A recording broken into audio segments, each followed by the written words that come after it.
આજ સાબરકાંઠા લોકસભા ઇન્ડિયા ગઠબંધનના ઉમેદવાર 1 લાખ મતથી જીત ફાઇનલ છે. સમર્થક આપ. લોકસભાની ચૂંટણી પ્રચારના અંતિમ દિવસો આવી રહ્યા છે ત્યારે પ્રાંતિજ ખાતે એપ્રોચ રોડ પર આવેલ સિદ્ધિવિનાયક કોમ્પ્લેક્સમાં તુષારભાઈ ચૌધરીના કોંગ્રેસ પાર્ટીની ચૂંટણી પ્રચારલક્ષી કાર્યાલયને ઉદ્ઘાટન પ્રસંગે જિલ્લા પ્રમુખે દીપ પ્રગટાવી કાર્યાલયને ખુલ્લું મૂકવામાં આવ્યું હતું. કોંગ્રેસ તરફથી ઇન્ડિયા ગઠબંધનના ઉમેદવાર એવા તુષારભાઈ ચૌધરી સાહેબનું પ્રાંતિજ ખાતે આજે કાર્યાલયનો શુભારંભ કરવામાં આવ્યો. તેમાં આમંત્રિત કરેલ આપના જિલ્લા પ્રમુખ અશોકભાઈ પટેલ, આમ આદમી પાર્ટીના જીતેન્દ્રસિંહ પરમાર તેમજ સર્વે આજુબાજુના ગામથી કોંગ્રેસી કાર્યકર્તાઓ અને આગેવાનો જે પધાર્યા છે તેમનું હું હાર્દિક સ્વાગત કરું. આ લોકોએ જે 10 વર્ષ જૂઠાણું ચલાવ્યું હવારથી તે હોદ સુધી બોલવાનું. હવે 100 વખત જૂઠું બોલે કે લોકોને મગજમાં એમ થાય ટીવી ઉપર કે આ તો સાચું. હકીકતમાં આ વખતનો સંજોગ એવા ઉત્પન્ન થયા છે કે આ લોકોને ચીપી બોલવું પડે. હું ટીવી પર સતત જોઉં, પ્રોગ્રામો જોઉં. જૂઠું અમે પાપ ભરાઈ ગયું છે, ઓમનું પાપ ભરાઈ ગયું છે મારી દ્રષ્ટિએ, અને કુદરતી ક્ષત્રિય આંદોલન ચાલુ છે. મારા કારોબાર હરીફાઈ ચાલે છે, હું વોટ વધારે કરું, કારોબાર વધારે કાઢે, આવું બોલવા વાળા આગળ પેલી બાજુ જે ગયા છે એવું આયોજન કરીએ.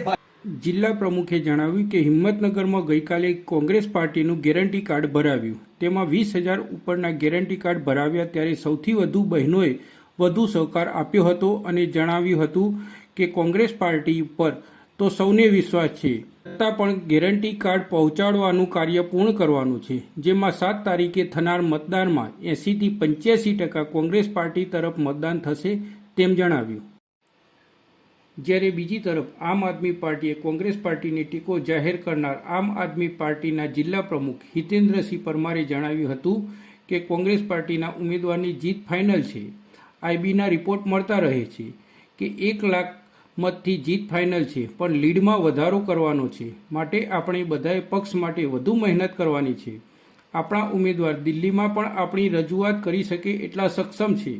જ્યારે શોભનાબેન શિક્ષક તરીકે ફરજ બજાવે છે, તેમણે રાજકીય નોલેજ નથી, તેના સામે આપણા ઉમેદવાર અનુભવી છે, માટે જનતાને સમજાવવાની જરૂર છે.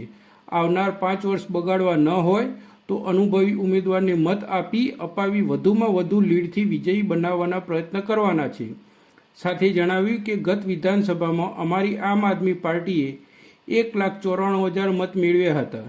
તેનું સમર્થન અમે કોંગ્રેસ પાર્ટીને સમર્પિત કરીએ છીએ અને 2.5થી 3 લાખ સુધીના મત આવનાર લોકસભા ચૂંટણીમાં અમે કોંગ્રેસ પાર્ટીને પૂર્ણ બહુમતી અપાવીને વિજયી બનાવશું તેમ જણાવ્યું છે.